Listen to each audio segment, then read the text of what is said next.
She thought she was texting her cousin for baby formula. Instead, she begged a stranger named Keanu Reeves. No lights, no food. A baby crying in the dark. But what happened next didn't just save her child. It uncovered a connection to Keanu no one saw coming. So how did he already know her mother's name? Before we continue this incredible story, let us know where you're watching from. If you enjoy stories like this, subscribe to the channel, because tomorrow we have another inspiring story you won't want to miss. The cold had crept into everything. Maya Nguyen wrapped her baby tighter in the only blanket that didn't have holes. She pressed Ava against her chest and rocked back and forth on the old couch, listening to the screens groan beneath her. Every squeak reminded her of something else she couldn't afford to fix. The apartment was silent, except for Ava's soft, hungry cries and the occasional wind rattling the thin window panes. The power had been shut off 3 days ago. There was no heat, no light, and no way to cook anything even if she had food. Her breath curled in the air like smoke. The red notice from the power company still hung on the door. It said she owed $234, but it might as well have said $2 million. The refrigerator had stopped humming days ago. Inside, everything had spoiled. The last can of baby formula had clumped and turned sour yesterday. Even the bread on the counter had grown stiff and dry. Maya hadn't eaten anything since the night before. Half a stale muffin and water. Ava whimpered again. Her tiny fingers tugged at Maya's shirt, searching instinctively for comfort. "I know, baby," Maya whispered, her voice rough from crying. "Mommy's trying, I promise, I'm trying." But she didn't know how much more trying she had left in her. 3 weeks ago, she'd been working double shifts at the Vietnamese cafe on Sunset. It was small, noisy, and full of regulars who always tipped in coins. The pay wasn't great, but it kept the lights on. Then her boss, Mr. Trin, had a stroke. The cafe closed without warning. No paychecks, no notice, just silence. Maya had walked Ava to every store on their block the next day, asking for anything. Bagging groceries, cleaning, front desk. But no one was hiring, or they needed someone full-time, someone who could work late. She had no childcare. It was just her and Ava. A month ago, she could at least say she had hope. Tonight, she didn't even have milk. She stared at her cracked phone screen. The battery was at 13%. It had been dropped too many times to count, and now she couldn't afford a new one. She had sold her headphones 2 days ago just to buy diapers. They were running low again. Maya's fingers trembled as she opened her contacts. She didn't have many people left to ask. Her cousin Kevin Gwynn came up on the list. They hadn't spoken since her mother's funeral 2 years ago. Kevin had made it out. He had a tech job in Seattle, drove a Tesla, and sent polite Christmas texts. But they weren't close. Still, he was family, and tonight, family was the only thing that might stand between Ava and an empty belly. She clicked on the contact. It took her 10 minutes to type the message. She kept deleting and rewriting it, struggling with shame. "Kevin, I know it's been a while. I lost my job and I'm out of formula. Ava's hungry. Please, can you help? Even just $20. I'll pay you back, I swear." Her thumb hovered over the send button. She hated the way it made her feel, small, desperate, like a beggar with no dignity left. But Ava stirred against her chest, letting out a soft cry that sounded like pain. Maya pressed send. The message disappeared from the screen. Then, silence. She stared at it for a while, her eyes blurry, her heart thudding like a drum. She laid the phone gently on the coffee table and leaned back against the couch. The dark ceiling stretched above her like a weight. Ava shifted again, her tiny body restless with need. Maya kissed her baby's forehead, whispering again that help was coming, that it had to.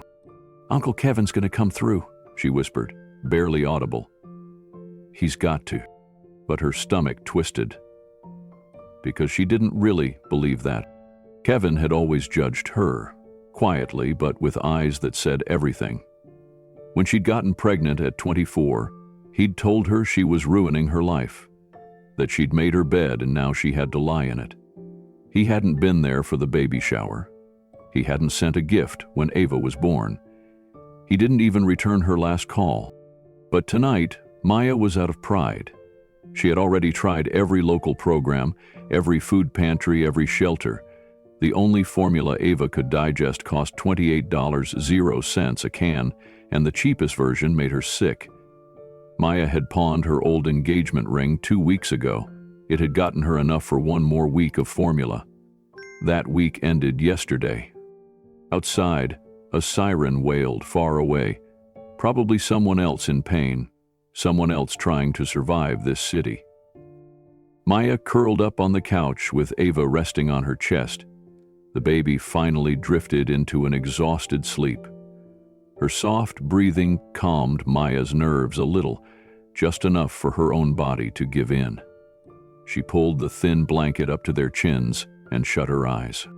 The phone buzzed once on the coffee table, but Maya didn't hear it. She was already asleep. The cracked screen glowed softly in the dark. A single message sat there, a response to the desperate plea. But Maya didn't stir.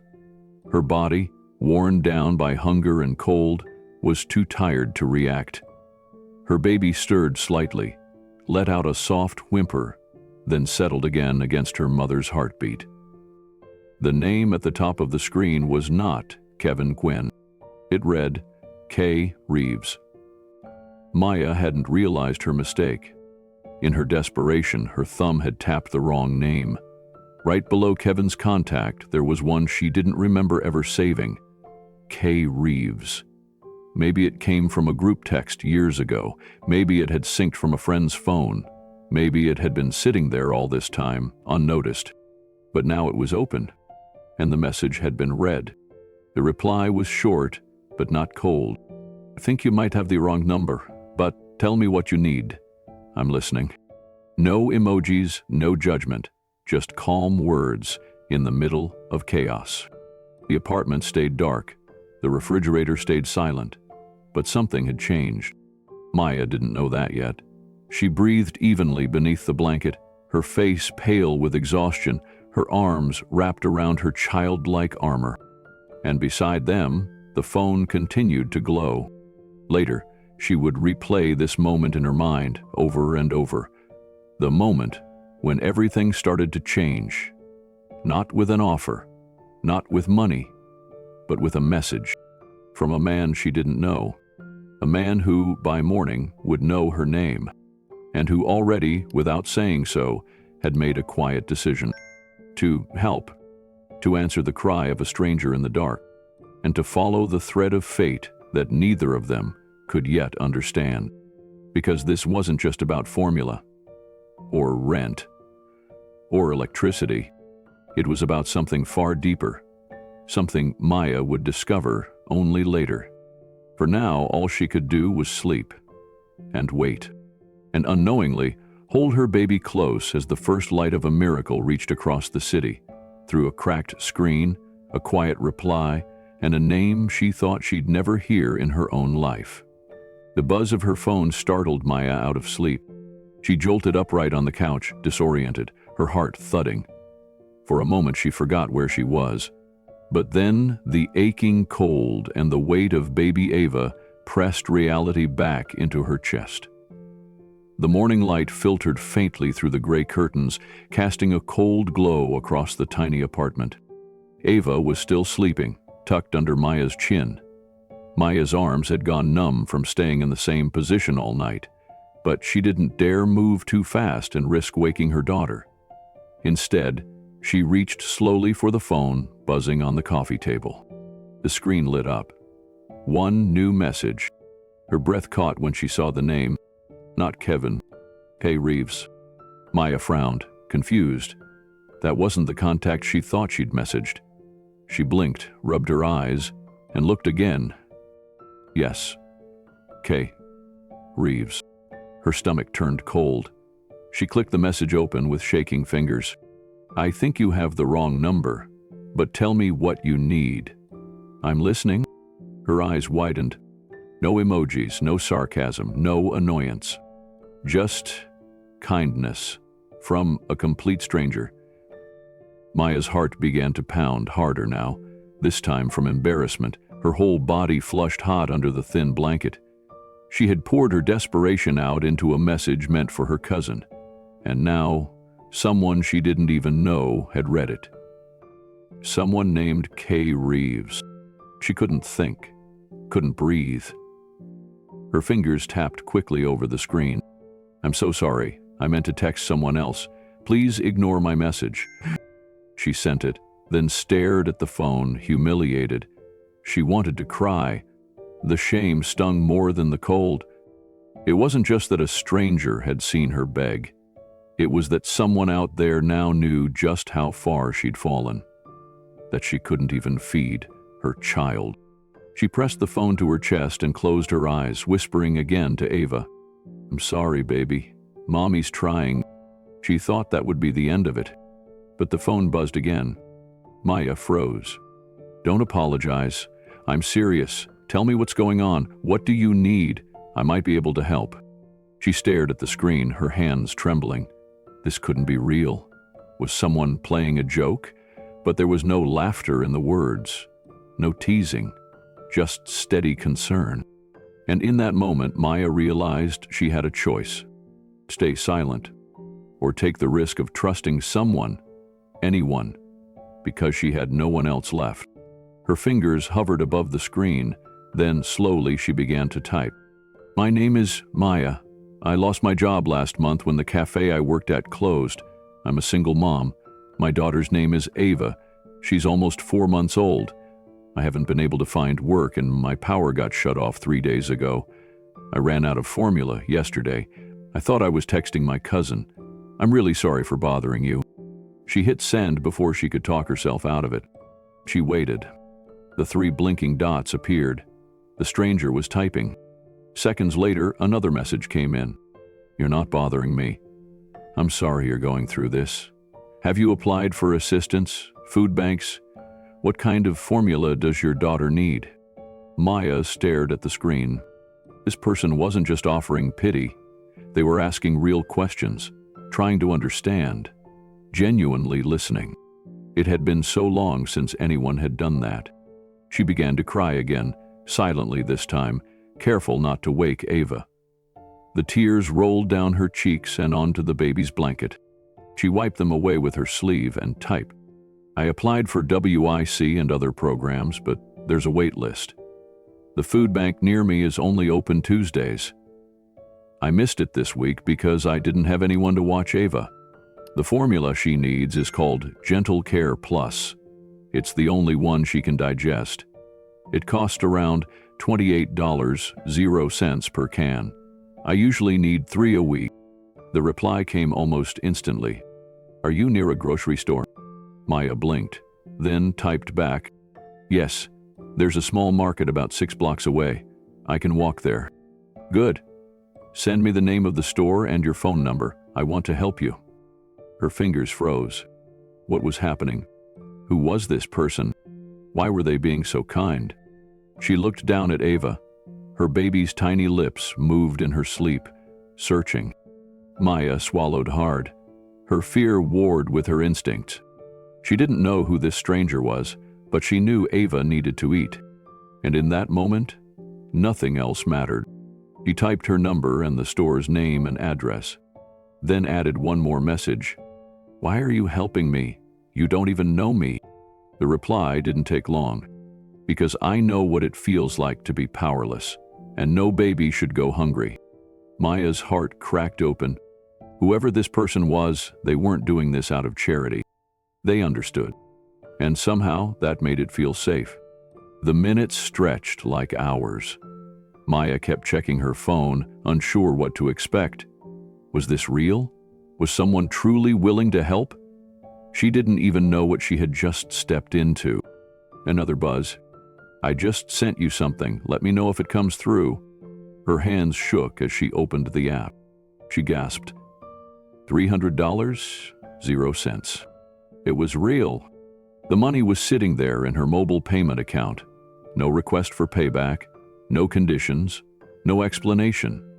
Just there. Her hand flew to her mouth. She couldn't believe it. She stared at the number for a long time, counting the digits again and again. It was more money than she'd seen in one place in months. A quiet sob escaped her throat. Not from fear, not from shame, from relief. Real, raw, soul-deep relief. She whispered to Ava, still sleeping, "Sweetheart, we're okay. We're going to be okay." She picked up the phone again, her vision still blurry. "This is too much. I can't accept this from a stranger. It's too generous." The reply came swiftly. "Then think of it as a loan, if that makes it easier.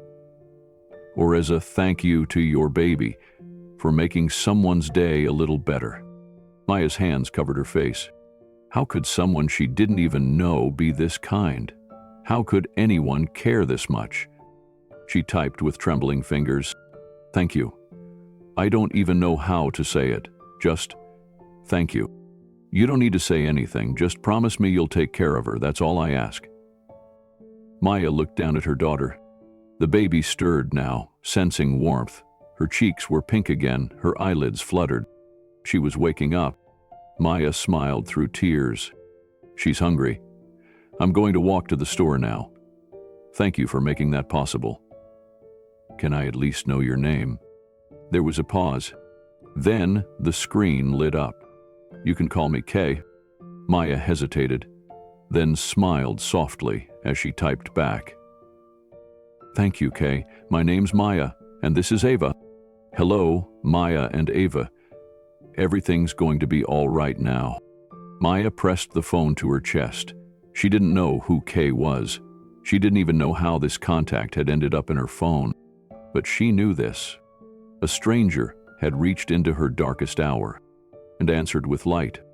The cold outside was still biting, but inside Maya's chest something had shifted. There was heat now, not from the broken heater, not from the thin blanket wrapped around her shoulders, but from something stronger, from the fact that someone, somewhere, had heard her. A stranger named Kay, a stranger who in the span of minutes had done more for her than anyone else had in months. She checked her payment app again, just to make sure it wasn't a dream. The $300.00 was still there.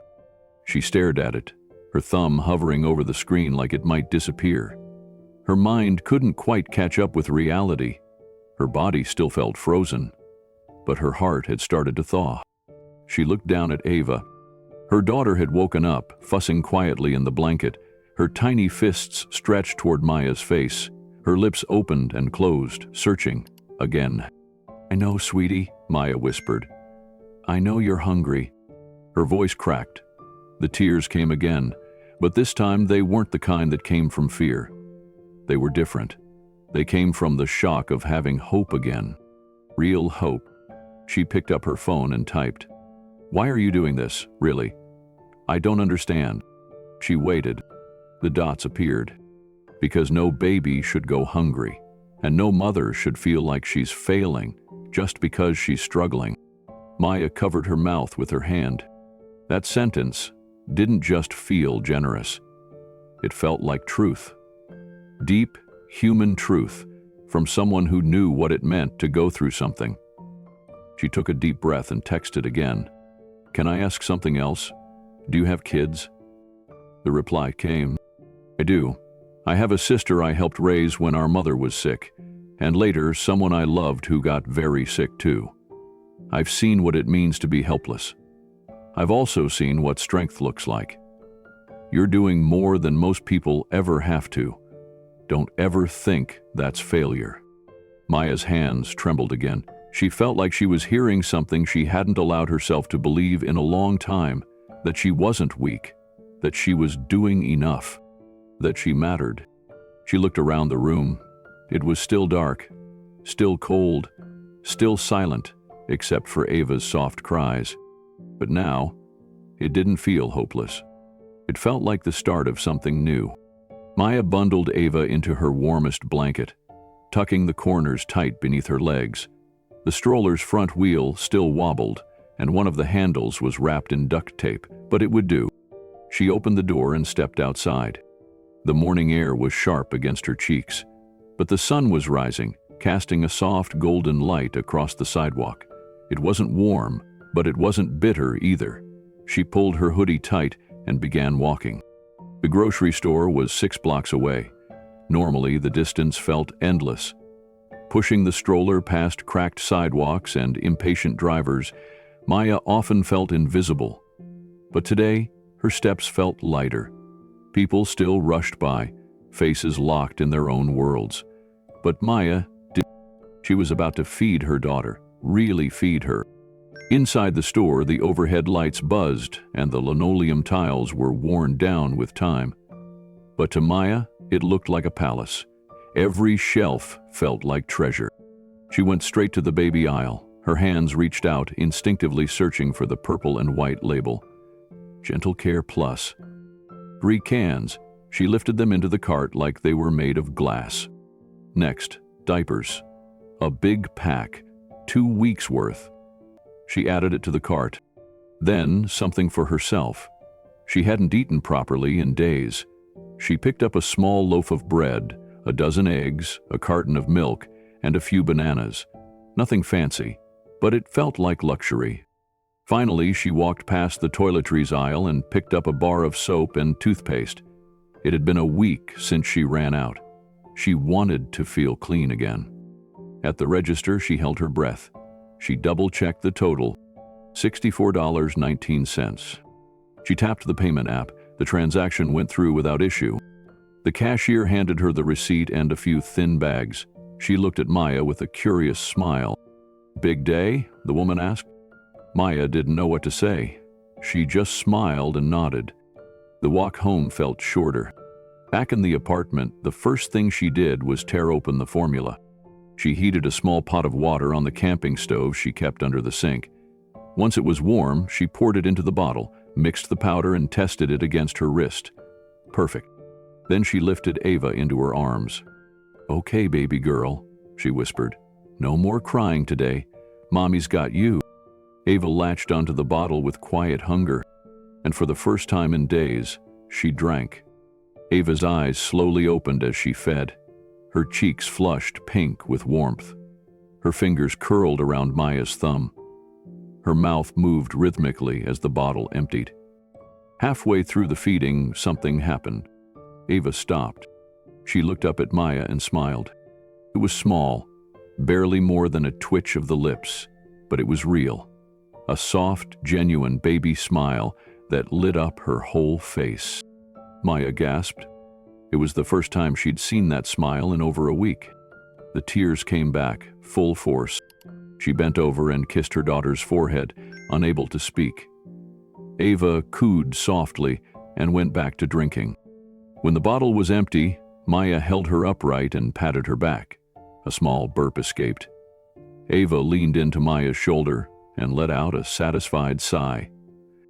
Maya stayed like that for a long time, rocking her gently. Eventually, she picked up her phone.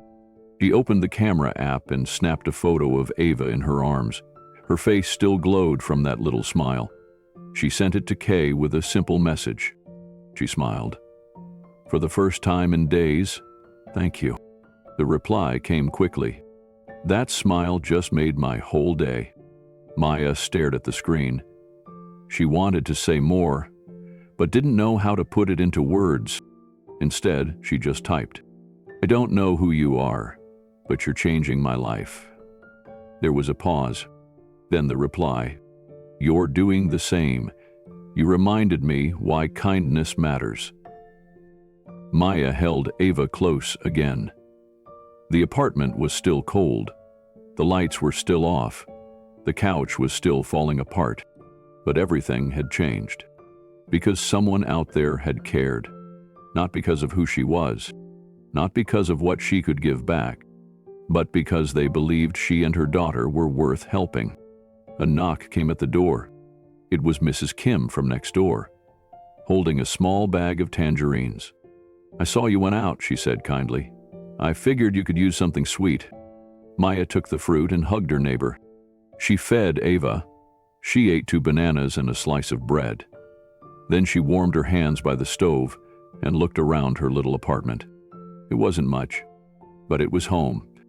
And for the first time in weeks, she wasn't afraid of tomorrow. The next morning, Maya woke to sunlight streaming through the curtains. The apartment was still cold, but something inside her had shifted. Ava was resting peacefully in the crib, wrapped in fresh diapers and wearing the new baby onesie Maya had picked up with the groceries. Her cheeks were fuller, her breathing steady. She looked safe. Maya stood up slowly, stretching her aching limbs. She rubbed her eyes and walked to the counter, where the last banana from yesterday sat. She peeled it and ate it in silence, looking around the apartment. It still wasn't much. The couch had ripped seams, the fridge buzzed even though it was empty, and the power had yet to be restored. But for the first time in weeks, Maya didn't feel trapped. She felt human again. Her phone buzzed from the windowsill. She walked over and picked it up. A new message. "Good morning, Maya. How's Ava today?" Her lips curved into a real smile. "She's better. She slept through the night for the first time in almost a week." "I don't know how to thank you, Kay." "You already have," the reply came. "You sent me that smile yesterday. That was more than enough." They texted back and forth for a few minutes. The conversation flowed easily. No awkwardness, no pressure. It felt like talking to someone she had known for years. Then came the next question. "Have you been able to apply for any new jobs yet?" Maya hesitated, then typed carefully. "Not really. I used to go to the library to fill out applications, but it's hard with Ava. She gets fussy, and it's hard to concentrate. And my laptop died last month. It won't even turn on." "What kind of jobs are you looking for?" "Anything. I used to be a waitress. I'm good with people, handling pressure, managing schedules, but most places want you to apply online now or upload a resume. I don't even have one typed up anymore." "You should. You've got real experience." Maya felt a pang in her chest. No one had ever said that to her before, that she had something valuable to offer. "I just don't feel qualified sometimes," she typed. "I've been out of work for weeks, and I didn't go to college. It's hard not to feel like I'm falling behind everyone else." "You're not falling behind, you're surviving, and that takes strength." She stared at the message. She had never seen herself that way, not as strong, just as someone barely hanging on. But somehow, reading those words made her sit a little taller on the couch. 2 days passed. Maya and Kay continued to text throughout each day, always short exchanges, never intrusive. But the tone never changed, always kind, steady, focused. He asked how Ava was sleeping, if she needed any more formula, if Maya had eaten that day. He never asked for anything in return. That evening, Maya had just gotten Ava down for her afternoon nap when a knock came at the door. She opened it slowly, cautious. On the doorstep sat a brown cardboard box. No return label, no name. Just her address, handwritten on top. She carried it inside and opened it carefully, with a butter knife from the kitchen drawer. Inside was a gently used laptop, slim, clean, fully functional. A note sat on top of the keyboard. "Every job hunter deserves the right tools. You've got this, Maya." "Kay?" Her hands flew to her mouth. She blinked hard, unable to believe what she was seeing. A working laptop, not new, but beautiful, far better than anything she'd had in years. There were no stickers, no scratches, just a simple welcome screen when she powered it on. It connected to her neighbor's Wi-Fi without any issues. Within minutes, she was online. Maya sat back on the couch, staring at the screen. She hadn't realized how far away from the world she had drifted until that moment. With this laptop, she could reach out, apply, research, learn, build again. She opened a browser and typed in entry-level office jobs in Los Angeles. Dozens of listings appeared.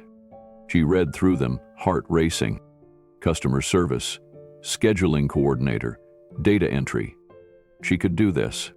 She opened a blank document and started writing a resume. It had been so long, but she remembered the basics: job title, responsibilities, skills. She added the cafe, her duties, her reliability. She wrote about managing morning rushes, handling cash, coordinating with the kitchen. Each word felt like lifting a weight off her chest. She wasn't just someone begging for help anymore. She was someone rebuilding. She paused, looked at Ava, then turned back to the screen. Then she opened a new message to Kay. I don't know what to say. The laptop, it's perfect. I've already started my resume. I haven't felt this hopeful in months. The reply came soon. You deserve the chance to hope. I'm just making sure you have the tools to reach it. Her fingers hovered, unsure how to express the depth of her gratitude. She simply typed, Thank you, Kay, from both of us. That night, the glow from the laptop lit the room more than any light bulb ever had. Maya stayed up for hours after Ava fell asleep, scrolling through job listings and editing her resume. She watched free tutorials on how to write a compelling cover letter. She bookmarked websites for local childcare grants and job boards. And for the first time since losing her job, she didn't feel like a burden on the world. She felt capable. The next morning, she submitted her first job application. It was for a receptionist position at a medical office 10 blocks away. The listing said experience in fast-paced environments was preferred. She had that. She clicked Submit and smiled. Then another. A part-time administrative assistant role at a small nonprofit. Add another. Customer relations for a tech startup hiring people with great people skills, even if they didn't have a college degree. Each click was another piece of her life coming back together. That afternoon, Kay texted again. How's the job hunt? She replied quickly. Applied to 3 today, and I found a template to make my resume look more professional. Proud of you. She stared at that message for a while. Proud. It had been a long time since she'd heard that word said to her. She looked down at Ava, now awake and smiling in the crib. She reached in and picked her up, holding her close. You're going to see, baby, she whispered. Mommy's going to build us something new. One step at a time. The phone buzzed again. You've got grit, Maya. More than most people I know. Keep going. Thank you, she wrote. Just hearing that makes a difference. You'd be amazed how many people forget to say the obvious things. Like, you're doing great. You're stronger than you think. And you're not alone. She read the words again. Then again. He didn't talk like someone who pitied her. He talked like someone who believed in her. That night, as Ava slept in her arms, Maya sat on the couch, staring at her inbox. 2 of the applications had been opened. One of them had sent an automatic reply, saying they'd review her information and reach out if interested. She smiled. It wasn't a job offer yet, but it was something. The door had cracked open, and on the other side, for the first time in so long, was possibility. Maya had always been careful about what she shared with people. Even when things were hard, she kept her head down and tried to push through. It was easier to pretend she was okay than to explain why she wasn't. Most people didn't want the full story anyway. They asked out of politeness and moved on before the answer got too heavy. But something about Kay made her want to talk. He never asked questions that felt invasive. He didn't push, he just listened. And when he did speak, it was always gentle, encouraging, grounded. He made her feel like she wasn't being judged, like her worst moments weren't signs of weakness, just chapters in a bigger story. It had been 4 days since the laptop arrived, and they were texting again after Ava's midday nap. Maya sat on the floor near the crib, her back against the wall, legs stretched out, feeling the ache of exhaustion and the quiet pressure of thoughts she hadn't said aloud in years. He had just asked how her job search was going. She responded with an update. She'd applied for 2 more roles that morning and even got a short call from one hiring manager just to confirm her availability. Then, without thinking too hard, she typed another message. Do you ever get tired of being the strong one, like holding it together when nobody sees how much you're breaking inside? She stared at the screen after sending it, regretting the vulnerability almost immediately. But his response came quickly. Yes, I've felt like that more times than I can count. Her eyes lingered on the message. Just one line, but it landed heavy. She waited, and then another text came. I helped raise my sister when I was barely out of my teens. Our mom got sick and I had to grow up fast. Everyone thought I was holding it together. But I used to sit on the bathroom floor at night and wonder how I was supposed to be everything for someone when I didn't even know who I was yet. Maya didn't move. The screen stayed lit in her hands as she read that message again and again. Then he added, You're not weak, Maya. You're surviving. And that takes everything sometimes. Her throat tightened. She didn't know how Kay had known exactly what she needed to hear. Maybe it was coincidence. Maybe it was something deeper. But in that moment, she realized she wasn't texting just a kind stranger anymore. She was talking to someone who understood. Someone who had been where she was and made it out. Later that afternoon, Ava started fussing again. Maya picked her up, cradling her gently. She sang to her, soft and low, pacing the small apartment. Her baby was growing fast. The formula was helping. The color was back in her cheeks, and her eyes seemed brighter every day. But Maya had been worrying about something else. Ava's first wellness checkup. She hadn't taken her to the doctor in over a month. Between the bills and the formula, it just hadn't been possible. And Ava had started coughing in her sleep, just a little. It could be nothing, but Maya needed to be sure. She brought it up with Kay that evening. I feel awful. I haven't taken Ava in for a checkup in weeks. I'm scared something might be wrong. He didn't lecture her. He didn't ask why. He just texted back. I know a free clinic not far from you. It's run by volunteers and they're great with kids. No insurance needed. Want the info? Maya's relief was instant. Yes, please. Within minutes, Kay had sent her the address, the clinic hours, and the name of a nurse he recommended, someone who had helped a friend of his a year ago. Maya screenshot the details and set a reminder on her phone. The next morning, she bundled Ava into the stroller and walked across town. It was cold again, but clear. The clinic sat on a quiet corner, tucked between a laundromat and a bookstore. Inside, it smelled of antiseptic and baby powder. The walls were painted with bright murals, cartoon animals and sunshine. A kind nurse helped Maya fill out the forms. She didn't ask for payment.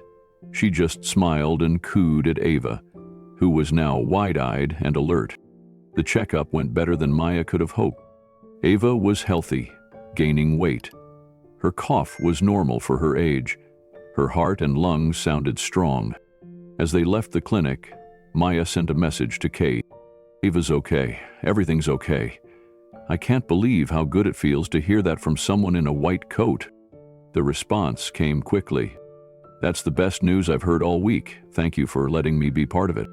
She stopped walking. The stroller idled beside her on the sidewalk as she read that again. Letting him be part of it. That was exactly what she had done. Not because she had to, but because something in her had finally opened enough to let someone in. That evening, as Ava played quietly on the floor with the rattle Kay had sent a few days earlier, Maya received a delivery notice on her phone. She stepped outside and found another box at her door, lighter this time. Inside were 3 sets of baby clothes, soft cotton, neutral colors, all Ava's next size up. There were also a few small toys, including a stuffed elephant with floppy ears. There was a card taped to the inside flap. Babies grow faster than we think. Figured these might help. Thought of Ava when I saw the elephant. Kind, quiet, and strong. Maya pressed the card to her chest. She hadn't cried in a few days, but now the tears returned, warm and steady. She dressed Ava in one of the new onesies, a pale yellow with tiny clouds on it. Ava wiggled with joy as Maya zipped it up. Later, she took a photo of her baby sitting up with the stuffed elephant, her tiny fingers wrapped around its ear. She sent it to Kay with a caption, "You keep giving her reasons to smile. Thank you for seeing her."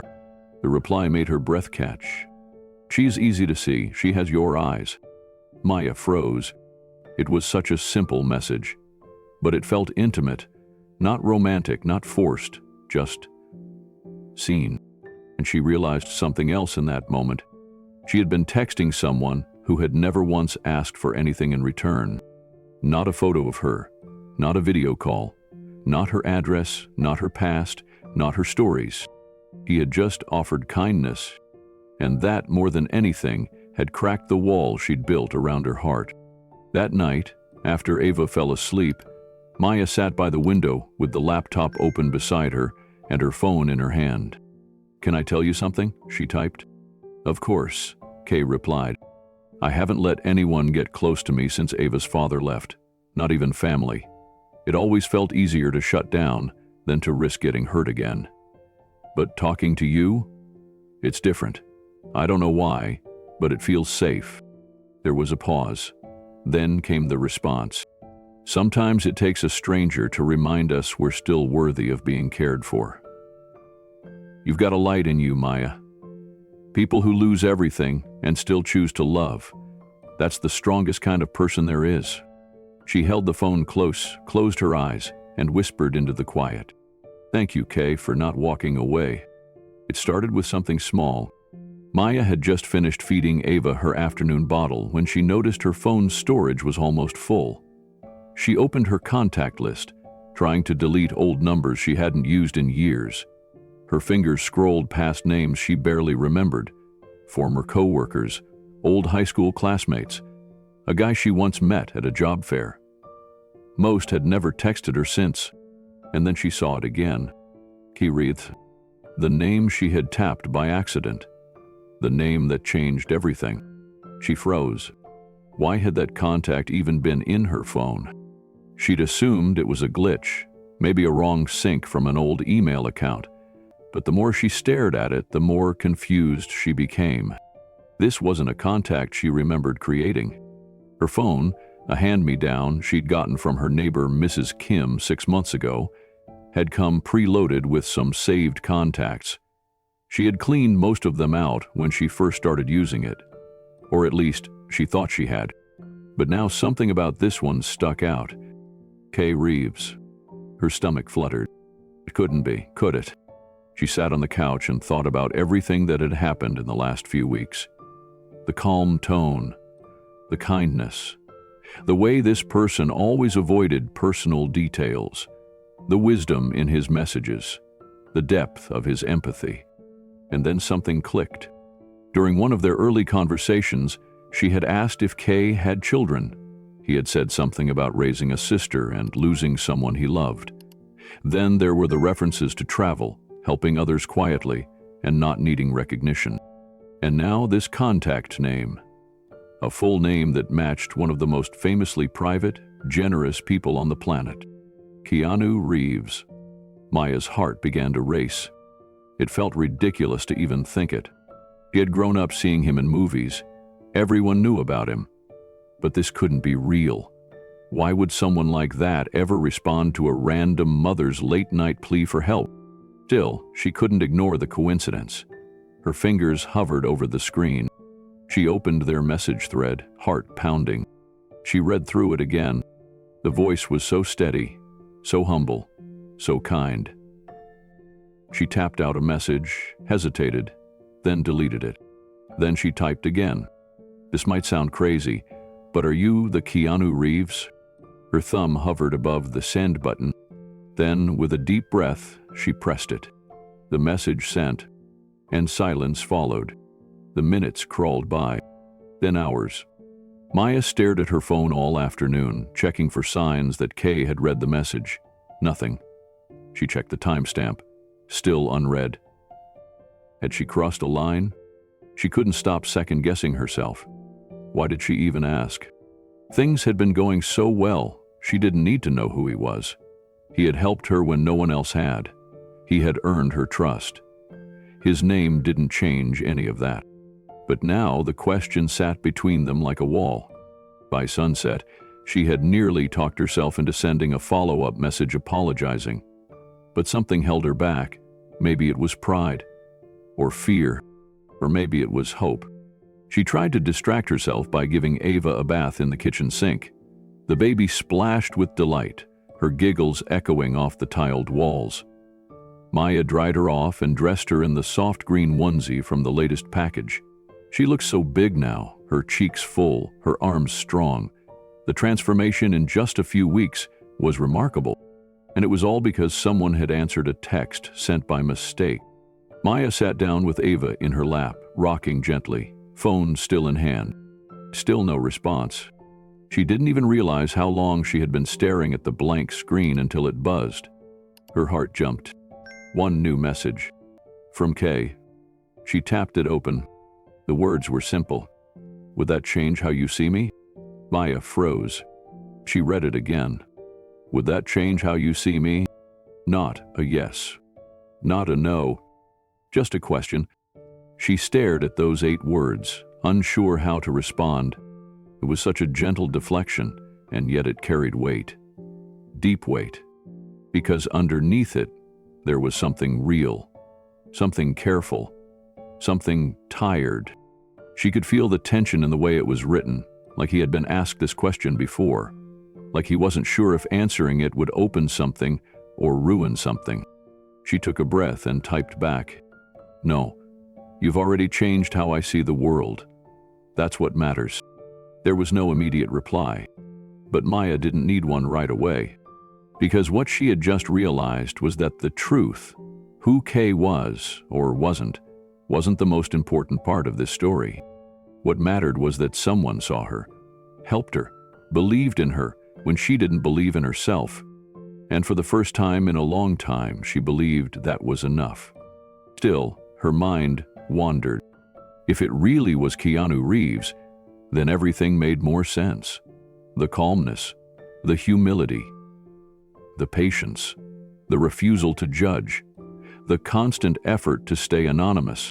He was known for helping people quietly, for giving without demanding credit, for disappearing into the background while lifting others up. And if it wasn't him, if it was just a kind man with a similar name, then that was even more amazing. Because it meant that kindness didn't belong to celebrities, it belonged to anyone willing to see another person clearly. Her phone buzzed again. A second message from Kay. "You're one of the strongest people I've ever spoken to. You don't need a name to make someone care. You made me care." Maya didn't know what to say at first. She held Ava close, her daughter's breath soft against her collarbone. Then she typed, "It's strange, isn't it? How a mistake led me to someone who gave me the courage to try again. I'm not the same person I was the night I texted you. I think part of me started to believe in myself again, because you believed first." She hit send, and then, without overthinking it, she added, "So, whoever you are, thank you, Kay. If you're Keanu, that's amazing. But if you're just a man with a good heart, that's even better. Because it means people like you still exist. And that gives me hope." There was a long pause, then a final reply for the night. "Hope is the most powerful thing we have. I've learned that the hard way. And you reminded me why I still carry it. Thank you for letting me walk this part of the road with you." Maya leaned her head back against the wall. She closed her eyes.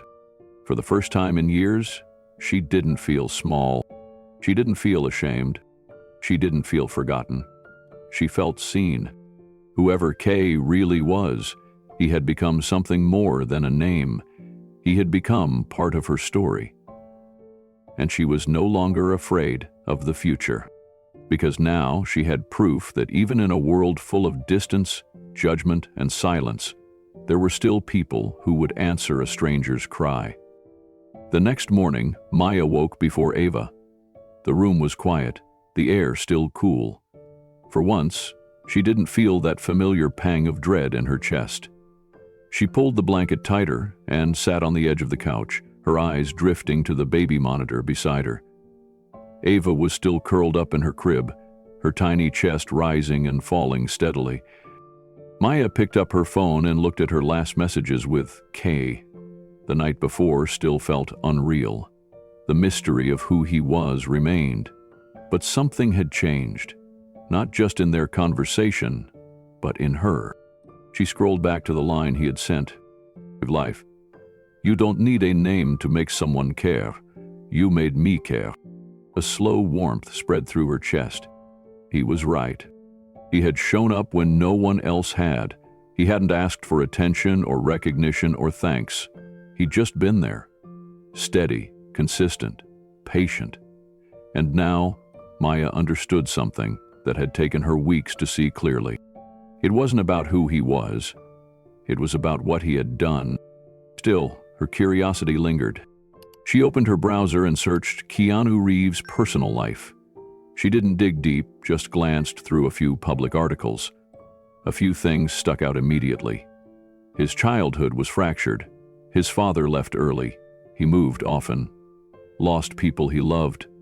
His sister had battled leukemia for years, and his partner had died in a car crash not long after losing their baby. Maya blinked at the screen. The pain in his history wasn't written in a dramatic way. It was quiet, factual. But behind every sentence, Maya felt something that echoed what she had seen in their conversation. That humility, that patience, that sense of someone who had suffered and survived, who had learned not to look away when someone else was hurting. She set the phone down and stared out the window. A car drove past slowly. The world outside moved on, oblivious to the fact that her life had quietly shifted. Her phone buzzed. A message from Kay. What you said last night. That it wouldn't matter who I am. That means more than you know. She replied. I meant it. It's not about who you are. It's about what you've done, what you've given. That's what matters. There was a pause. Then he wrote. Most people wouldn't say that. They'd want proof. A selfie. A headline. They'd need something to post. But you didn't. You just wanted someone to care. Maya stared at those words for a long time, her fingers resting lightly on the screen. She responded slowly, thinking carefully. I didn't need fame. I needed food. I needed help for my daughter. You gave me that without asking anything back. Why would I care about anything else? His reply was simple. Because most people care about the name, not the person.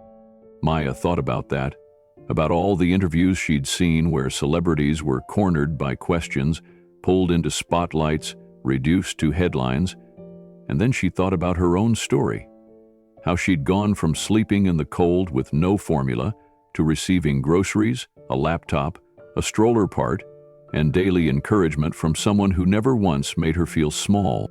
That wasn't a name. That was a person. Kindness doesn't need a spotlight. It needs quiet. A willingness to listen, a heart big enough to hold someone else's pain without making it about yourself. She texted him again. You never made me feel like a burden, even when I was. His answer came quickly. You were never a burden.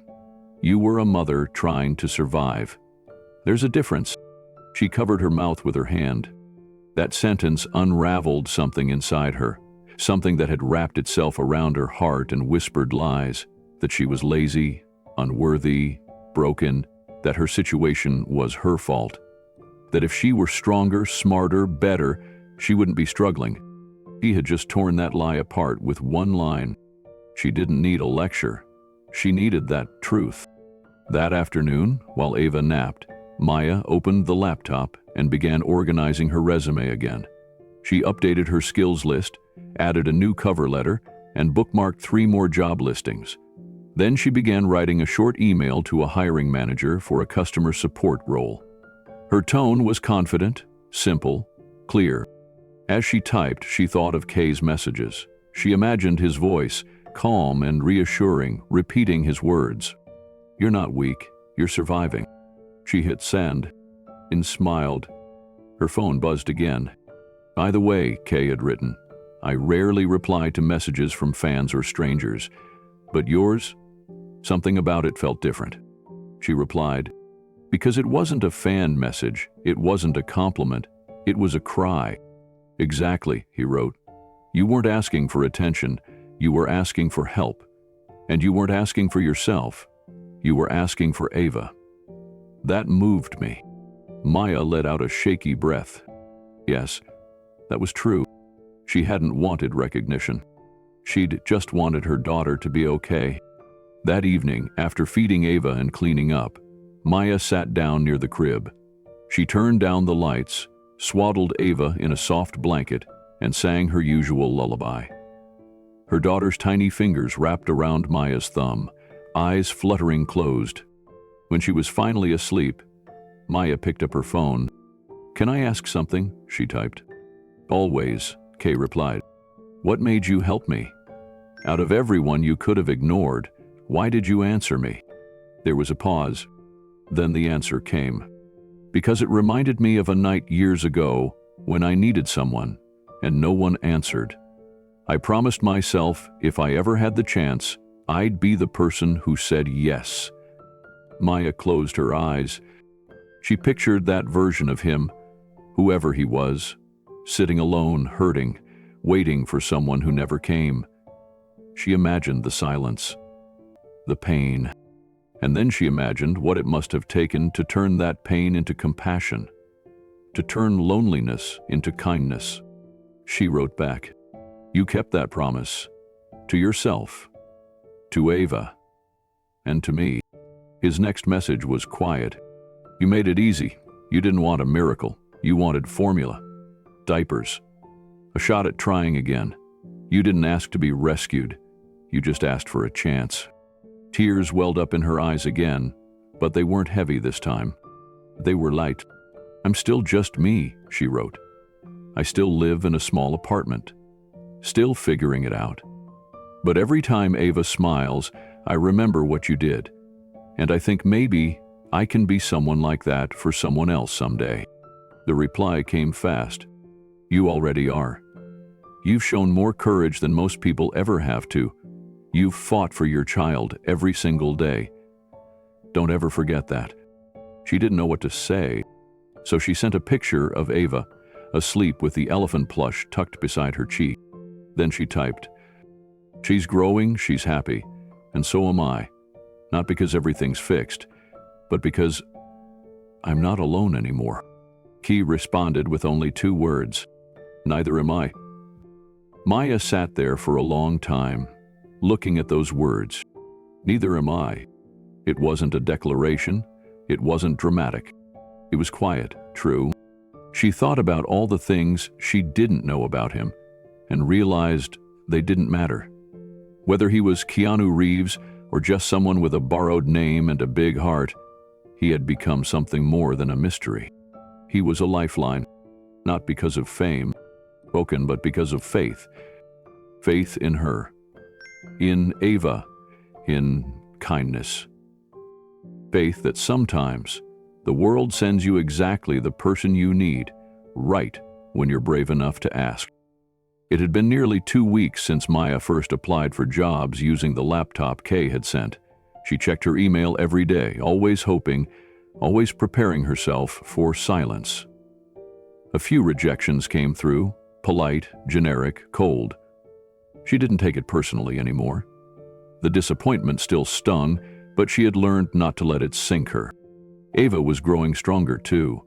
Her laugh had become louder, her grip tighter.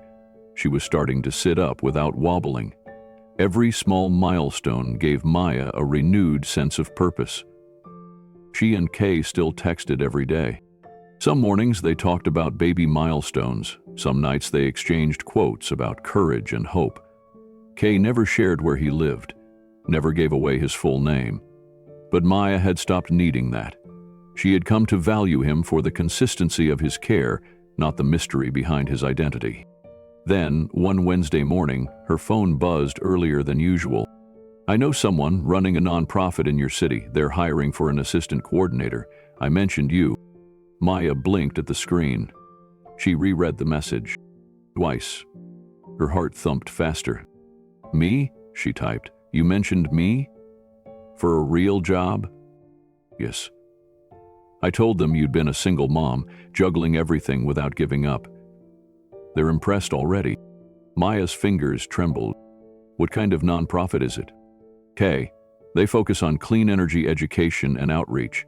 helping underserved communities lower utility costs through solar options and weatherproofing. It's important work, and they need someone organized and empathetic. Maya didn't respond immediately. Her eyes lingered on the words, organized and empathetic. Could she really do something like that? Her doubts started whispering again. She didn't have a degree. She had no professional office experience. Her last job was waiting tables at a diner. She typed, "I don't know, Kay, that sounds way above my level. I've never worked in an office. I don't want to waste their time." Kay's reply came seconds later. "You're stronger than you think. You've already managed more than most people could handle. You don't need a perfect resume to show up with heart. That's what they're looking for." Maya stared at that. She felt something shift inside her. Not because someone had opened a door, but because someone believed she could walk through it. The next morning, Maya got a call from a woman named Serena, the director of the nonprofit.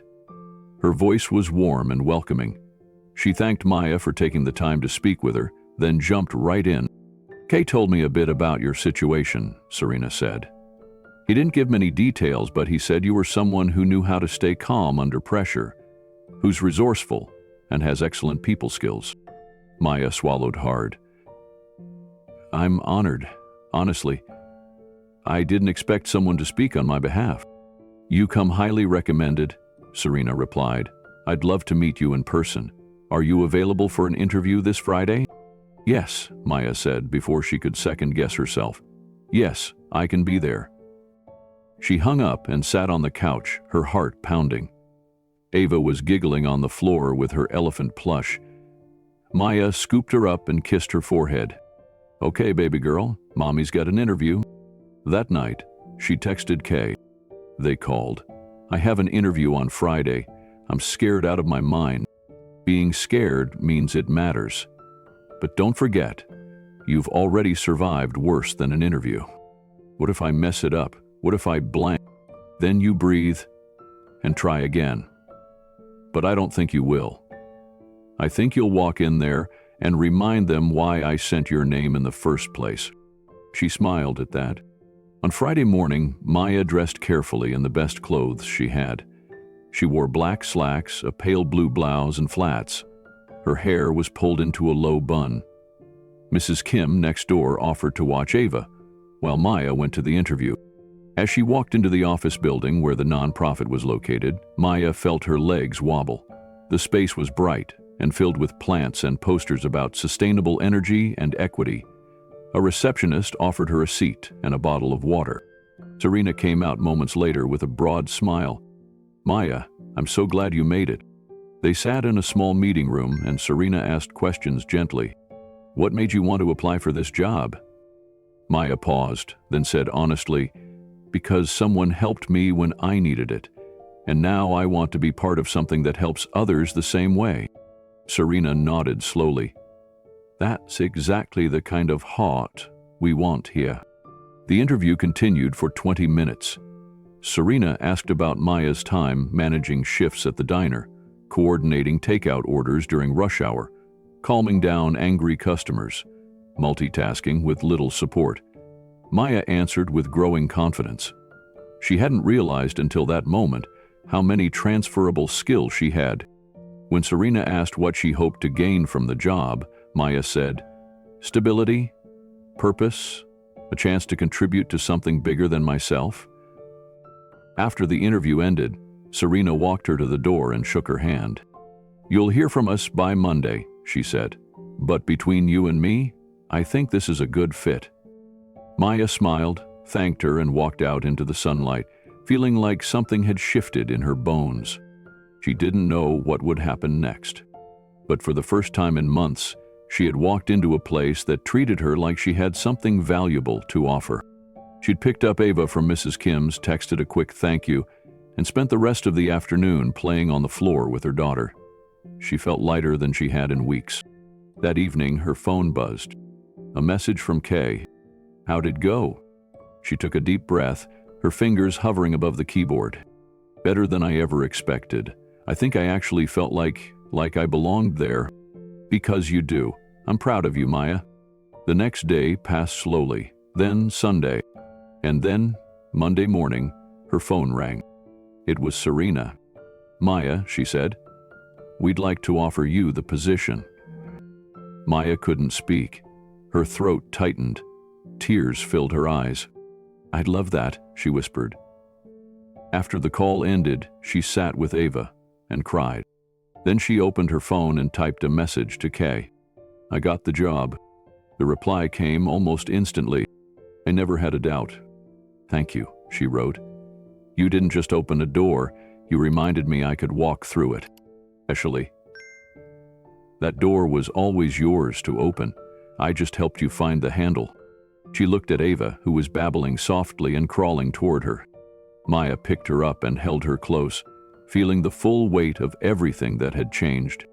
From hunger to hope. From desperation to direction. And all because one message, sent by mistake, had found the right person. The weeks that followed Maya's first day on the job moved faster than she ever expected. The nonprofit was small but full of life. Every day brought new tasks, new names to learn, and more responsibilities.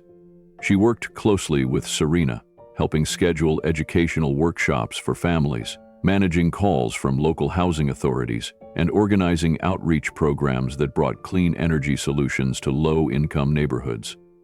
The work was meaningful, the hours were manageable, and for the first time since Ava was born, Maya wasn't just surviving, she was building.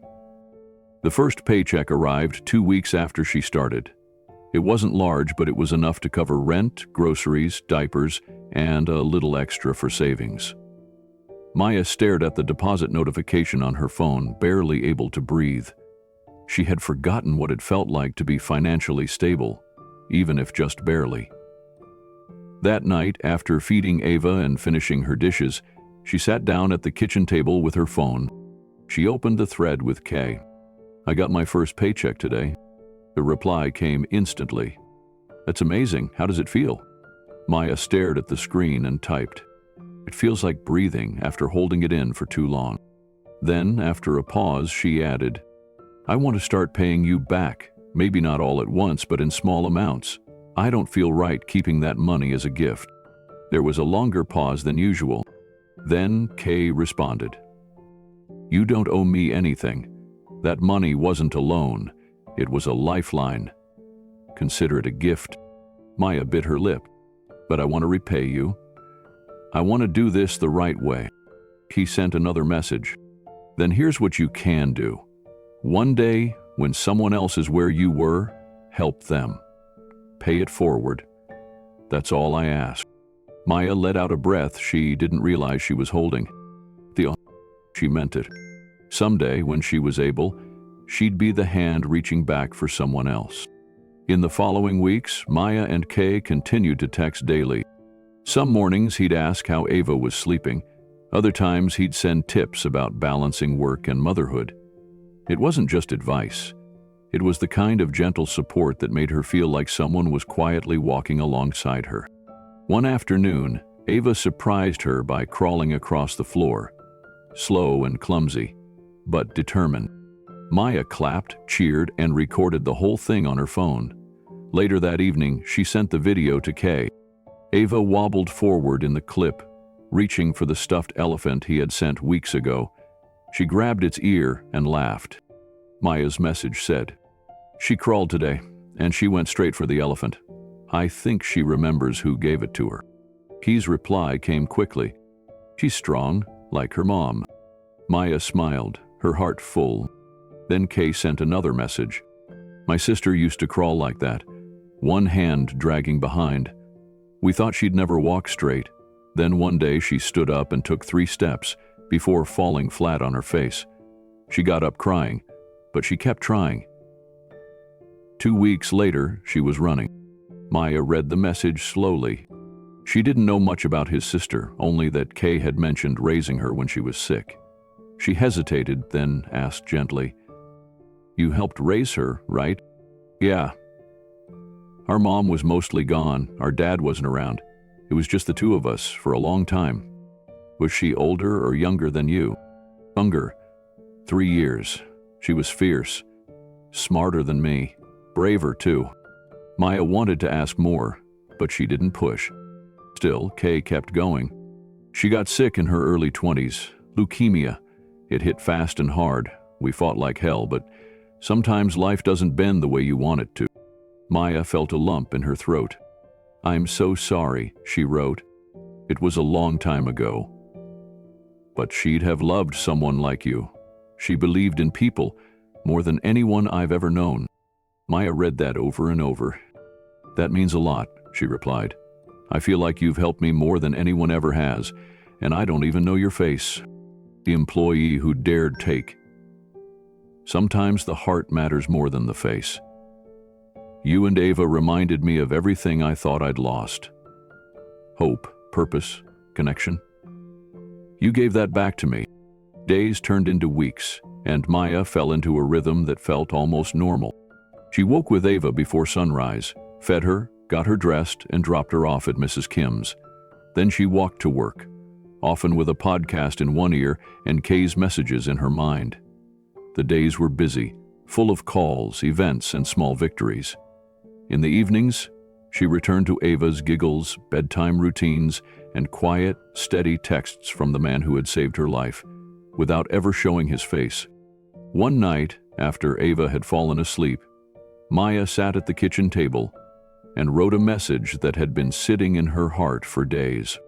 "You know, I used to think that being helped meant I was weak, that needing anyone was something to be ashamed of. But now, I see it differently." She paused, then added, "You didn't just feed my baby. You taught me to believe in people again." The reply took a minute. "That's all I ever wanted. I've seen what it looks like when people give up on each other. I never wanted to be one of them." Maya stared at the screen. "You never were." Kay's next message surprised her. "Can I tell you something strange?" "Of course." "When I first read your message that night, I almost didn't answer. I had dozens of unread texts from fans, spam, strangers.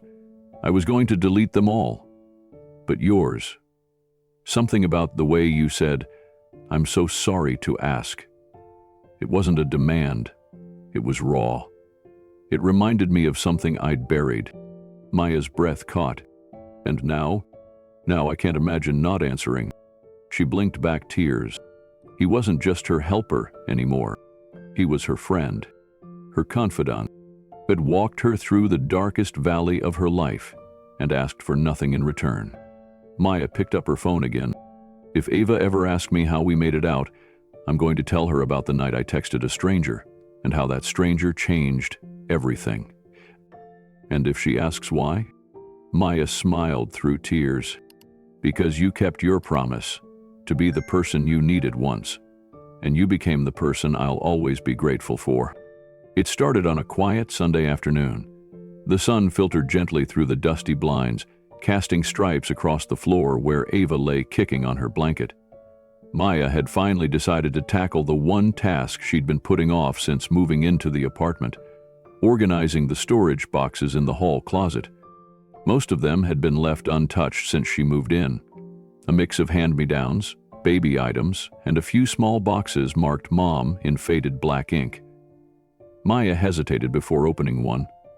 She hadn't gone through her mother's things in years. The grief had always felt too close, too sharp. But now, something in her was stronger, braver. She opened the lid and sat cross-legged on the floor. Inside were worn notebooks, old birthday cards, a few pieces of jewelry, and several photo envelopes. Maya reached for one and slid the photos into her hand. There were images of her as a toddler, standing barefoot in a backyard. Her mother, young and beautiful, always smiling. Maya felt her throat tighten as memories returned. Her mother had worked 2 jobs, but always found time to sing lullabies at night. Her laugh had filled rooms. One photo in particular caught her eye. Her mother was standing beside a tall young man in a Hawaiian shirt. His arm was around her shoulder, and they both looked relaxed, almost glowing. He had longer hair, a gentle smile, and eyes that seemed familiar. Maya stared at it, puzzled.